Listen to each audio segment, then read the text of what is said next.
Losing stars in ranked games? Can't decide who to pick or ban? Don't worry, I got you covered. In this video, I'm dishing out the best of the best heroes you should be locking in right now. These picks are straight from the sacred scrolls of official stats, the freshest patch notes, and even the sweaty insights of Immortal-tier players. I'll also sprinkle in some spicy item recommendations, emblems, talents, and battle spells to help you climb out of epic hell faster than Layla getting destroyed.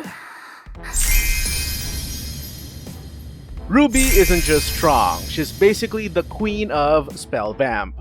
With the highest spell vamp percentage in the game, she can tank, spank, and heal herself like she's got a personal nurse on standby. And thanks to her low cooldowns, she's out here spamming skills like a keyboard warrior at 3 AM. Need crowd control? She's got more pulls and stuns than a bad magician. Hard to kill, high sustain, and tons of crowd control. Every team wants a Ruby, and every enemy hates seeing one on the opposing side. Uranus is built like a fridge with a portable generator. Big, unkillable, and always powered up. He's technically a tank, but plot twist, he thrives in the XP lane like a gym rat doing solo reps. Sure, he doesn't bring much to the team in terms of crowd control or utility, but who needs that when you've got HP regen that makes you feel like you're cheating? This man, or I guess celestial being, heals faster than most enemies can deal damage. And with his offensive skills with a low cooldown time, he just keeps spamming skills like he's got unlimited ammo. Leave him alone for 5 seconds and he'll come back with full HP and a personal grudge. Lapu-Lapu is like that guy at the gym who lifts heavy, dodges punches, and still has perfect hair. He's the full package. He brings a beautiful balance of damage and durability, making him a nightmare to deal with in the right hands. When he enters Greatsword stance, it's basically Super Saiyan form. His second skill goes from mildly annoying to unstoppable blender, shredding enemies while reducing incoming damage. Oh, and his first skill? Yeah, that thing can't be interrupted by most crowd control effects. Badang is still out here punching his way into the meta like it's his full-time job. And guess what? He's not clocking out anytime soon. His first skill is basically a high-speed punching machine with a cooldown shorter than your attention span. And the best part? It counts as a basic attack. That means Thunderbelt stacks come flying in like your unpaid bills. Fast, relentless, and unavoidable. But wait, there's more. Badang doesn't just punch hard, he stun locks you into next week. Get caught in his combo and you're basically watching a one-man martial arts movie where you're the punching bag. This guy dashes around the battlefield with his second skill like he's late for a meeting with your backline, all while casually healing himself like it's a spa day in the middle of a team fight. But what really makes Arla terrifying isn't just his slippery moves or juicy damage, it's the fact that his crowd control hits multiple enemies like he's swiping left on everyone in your team. Crowd control, damage, mobility, sustain.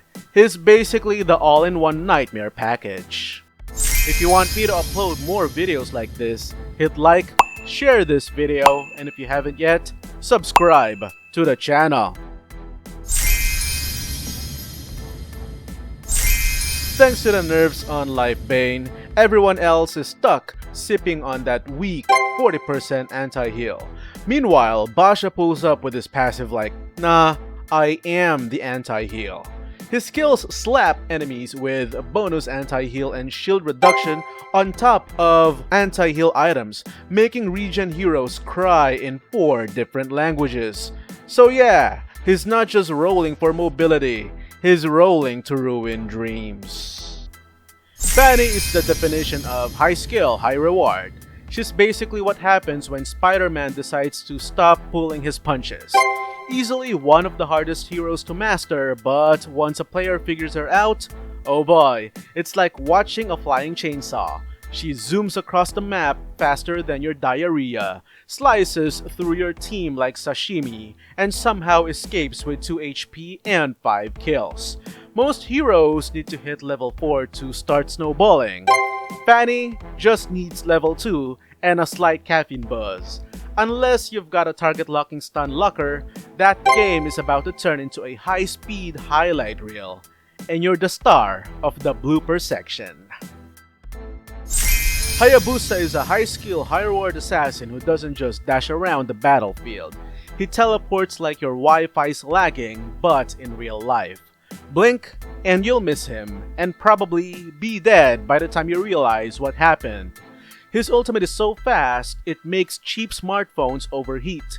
He vanishes into the shadows, becomes untargetable, and suddenly, you're looking at a countdown wondering where your health bar went. He's a one-man anime fight scene, and if the player has good reflexes and map awareness, congrats! You're about to be deleted faster than your drunk messages. Freya's got insane power scaling, meaning she's already dangerous early on, and by late game, she's practically a raid boss. She's the total package. Damage? Check. Survivability? Check. Mobility? Absolutely. Crowd control? Oh, you will be stunned, and not just emotionally. Freya doesn't fall off, she powers up. She's like a female Sung Ji-nu. She just keeps getting stronger, and by the end, she's 1v5ing the enemy team. Yi Sun-shin isn't just a damage dealer. He's a one-man navy with a license to snipe, slash, and speedrun the map. His ultimate? Oh, just a casual map-wide sonar ping and a speedboat that turns him into a zooming assassin. Need vision? He's got you. Need a getaway? He's gone. Need to crash a party? He's bringing the whole ship. He's got melee damage for close combat, long-range shots for fleeing cowards, and to top it all off, his ultimate can be recasted. That means, after showing everyone on the map where the enemies are, he can ram his ship into the enemies, stunning the squad and dropping damage waves like a K-pop concert light show. Lauren is basically the team's fairy godmother with a satellite. Her ultimate doesn't care about distance, vision, or how bad your team's positioning is. It just heals everyone, everywhere. But wait, she doesn't just slap on a global heal and call it a day. Oh no, she also buffs your entire team's HP and shield regen for 2 seconds. That means heroes who already regenerate like Wolverine suddenly become even scarier as if their adamantium implants were removed. Diggy might not be a staple pick, but he is an extremely effective situational pick. His ultimate is a big ol' nope to crowd control. You wanna stun? Knock up the whole squad? Diggy says, try again. He just pops his ultimate and boom, your entire team becomes untouchable like a group of VIPs walking through a crowd of sweaty weebs. And don't sleep on that sneaky little second skill of his either. That thing is basically a sticky trap. It latches onto one poor soul and tethers them. Perfect for ruining an enemy's escape plan or politely telling assassins, nope, you're not going anywhere. I was supposed to put Glue on the XP lane list, but I decided to put him here since he's equally good in either position anyway. What makes Glue incredible is his ultimate that lets him literally glue himself to your most valuable squishy like a stage 5 clinger with abandonment issues. In teamfights, he's the chaotic toddler in the ball pit, grabbing onto someone and refusing to let go while the enemy formation crumbles like a house of cards in a wind tunnel. He dives in straight past the front line like they're NPCs, grabs a marksman or mage, and drags them away like he's taking out the trash. If you're squishy and out of position, Glue's about to turn you into his Uber ride to the afterlife. In a meta full of speedy assassins dashing around like rabid squirrels, Matilda is that calm, hovering menace who says, sit down. Her lock-on chase game is so strong she could probably catch Fanny mid-cable and still have time to strike a pose. Unlike your average roamer who exists to peel and pat backs, Matilda pulls up with damage on her resume. She's basically a missile with a light show. But don't just slam pick her into anything. She works best when your team already has a tank in another position. Play her right and pick her right, and Matilda turns the battlefield into her own playground. Kalia made it into this list because she's basically the game's most athletic support. Got a squishy hero hiding behind 4 tanks and a turret? Kalia does not care.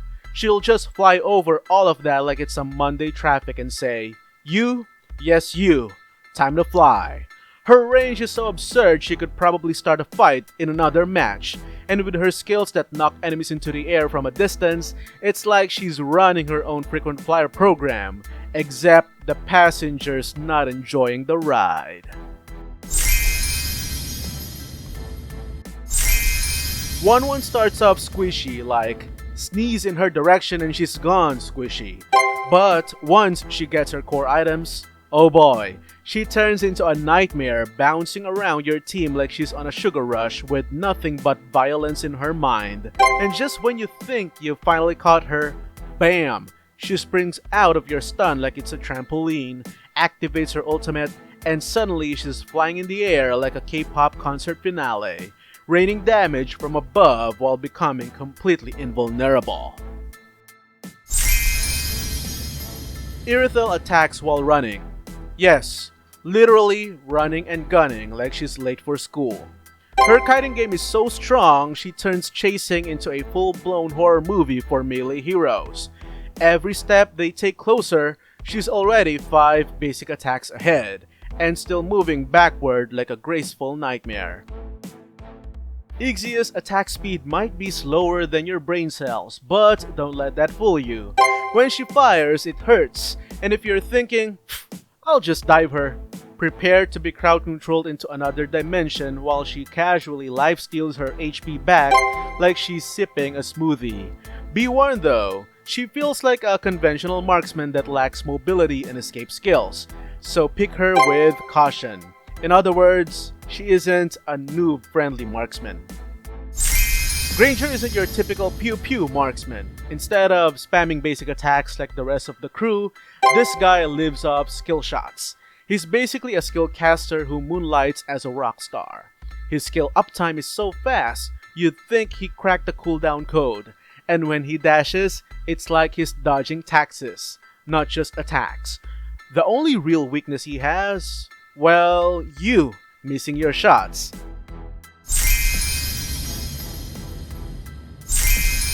Kimi is not just a marksman, she's a mobile turret. She sprays damage while moonwalking, kites like she's skating on butter, and hops over walls like terrain was just a suggestion. And don't let her bubbly look fool you. She's got control skills that can mess up entire squads. One wrong step and boom, you're slow, stunned, and wondering where half of your HP went. Zidian is a global menace. It doesn't matter where you are on the map. If she hits that ultimate, you're getting lag spiked into a stun and deleted from existence. She's a mage with insane range, ridiculous damage, and an ultimate so busted it could probably reach your enemies in another match. Pair her with a good setter tank and it's game over. The tank sets him up, while Zidian knocks him down like a magical airstrike with bonus crowd control. Barsa's range is so ridiculous you'd think she's playing on a different map. If you suddenly explode while minding your own business, congrats, you've just been farsed. Her entire skill set screams delete button, designed to nuke enemy heroes so hard their ancestors feel it. And when she's paired with a team full of crowd control maniacs, oh boy, it's not just a fight, it's a fireworks show, and you're the main attraction. Jushin isn't just annoying, she's the human embodiment of frustration. Her damage, constant. Her control, unfair. Her second skill cooldown, practically a myth. It's like she's permanently on turbo mode while the rest of us are stuck in loading screens. She lifts enemies into the air so effortlessly you'd think she was hired by airport security. Combine that with her non-stop poke, and you've got yourself a utility mage that was created to win. Kadita doesn't just deal burst damage, she arrives, deletes your hero like she's clearing spam emails, then swims away like nothing happened. Her combo hits harder than Monday mornings, and if you thought your high HP would save you, it won't. She's also slippery, like try to gank her and end up back at base wondering where your HP went slippery. That second skill knock-up, it's not just a crowd control tool, it's a statement. And just when you think you've finally got her cornered, boom, her passive skill kicks in and she heals like she just dipped in a spa kissed by Poseidon himself.